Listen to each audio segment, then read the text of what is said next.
Johnny, ai, Alfredo, quem é da nossa gangue? É proibido fumar, diz o aviso que eu li. Senhoras e senhores, sejam todos muito bem-vindos a 1964.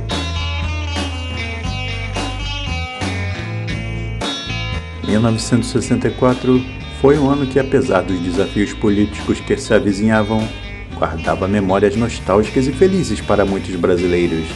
A Avenida 64 era marcada por uma mistura única de tradição e modernidade, onde as ruas, as praças e os lares estavam repletos de sons, cores, sabores que fazem falta até hoje. A vida em família era o alicerce da sociedade. As famílias brasileiras eram, em sua maioria, grandes e unidas, compartilhando refeições diárias à mesa, onde a conversa fluía entre risadas e histórias do dia.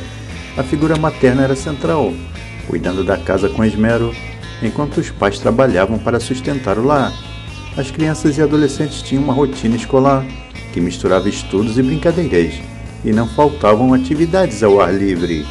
Entre os símbolos desse período vibrante, um destaque especial vai para as lambretas, que transformavam qualquer passeio em uma verdadeira aventura. Estas motocas eram um sonho de consumo da rapaziada da época. Possuir uma lambreta significava liberdade, estilo e a possibilidade de explorar a cidade com os amigos.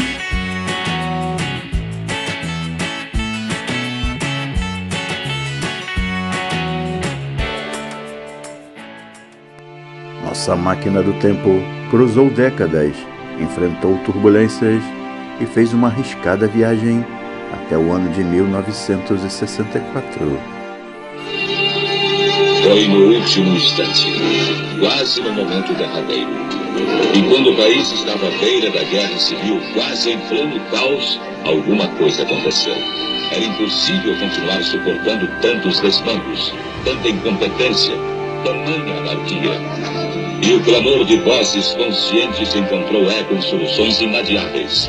E as Forças Armadas, elas próprias, mais do que ameaçadas, foram chamadas, praticamente intimadas, a cumprir a missão que o momento lhes impunha, restabelecendo a ordem e livrando o país dos trapos vermelhos que ameaçavam sufocá-lo.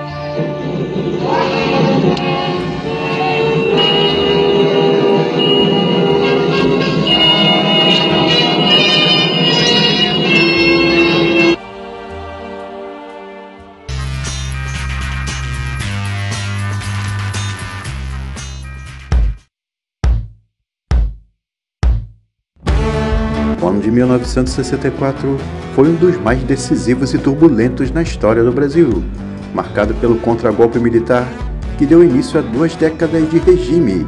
Esse período trouxe profundas mudanças políticas, econômicas e sociais que moldaram o futuro do país.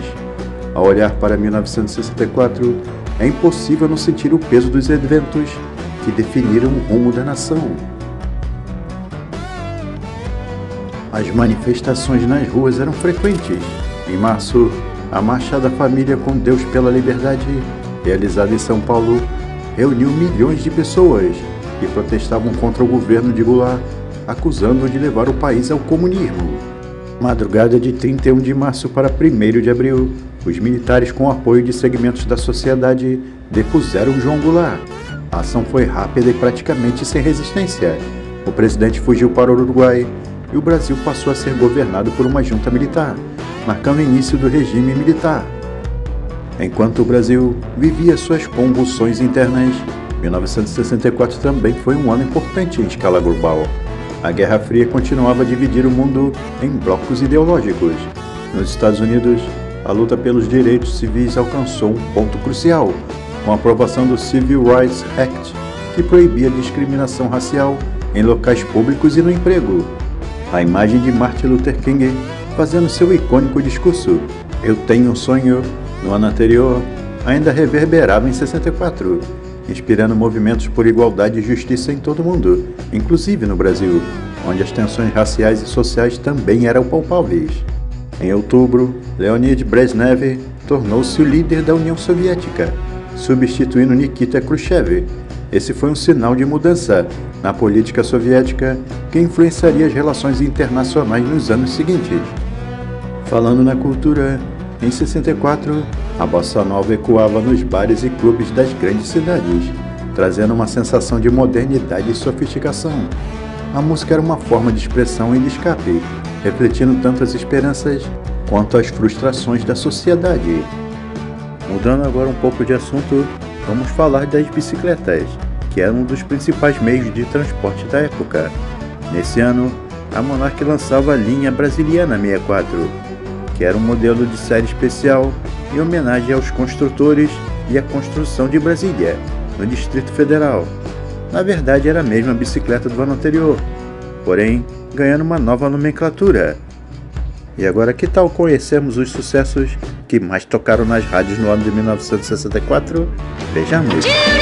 Começamos com Date-me o Martelo, de Rita Pavone, I Wanna Hold Your Hand, com os Beatles, Rua Augusta, com Ronnie Cord, e Ritmo da Chuva, com Demetrius.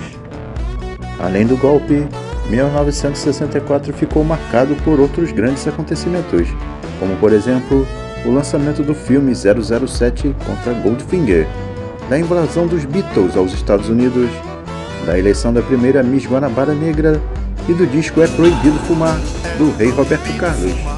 No dia 7 de janeiro, a atriz francesa Brigitte Bardot chegava ao Rio de Janeiro, causando um grande alvoroço, e passa o verão no balneário de Búzios, chamando a atenção da imprensa nacional e internacional para o local. Entre os dias 31 de março e 1º de abril, uma sequência de acontecimentos, dentre os quais a movimentação de tropas militares de Minas Gerais para o Rio de Janeiro e o posicionamento da Marinha Americana na costa brasileira, culminaram com um golpe militar. No dia 2 de abril, o Congresso Nacional, em sessão extraordinária, declarava que o presidente da Câmara dos Deputados, Ranieri Mazzilli, assumisse a presidência da República interinamente. No dia 11 de abril, Humberto de Alencar Castelo Branco era eleito, pelo Congresso Nacional, presidente do Brasil. No dia 15 de abril, Castelo Branco toma posse como 26º presidente do Brasil e o primeiro do regime militar. No dia 13 de maio, como era de se esperar, o Brasil rompia relações diplomáticas com Cuba. No dia 21 de agosto, o presidente Castelo Branco criava o Banco Nacional de Habitação, o BNH, para a construção de moradias destinadas à classe média brasileira e para gerar empregos. No dia 22 de outubro, a seleção brasileira de basquetebol masculino ganhava a medalha de bronze olímpica, derrotando Porto Rico na final dos Jogos Olímpicos de Verão do México. No dia 30 de novembro, o presidente Castelo Branco promulgava o Estatuto da Terra, uma lei que regula direitos e obrigações relacionadas aos bens imóveis nas áreas rurais. E no dia 31 de dezembro, era fundado o Banco Central do Brasil, instituído o Conselho Monetário Nacional.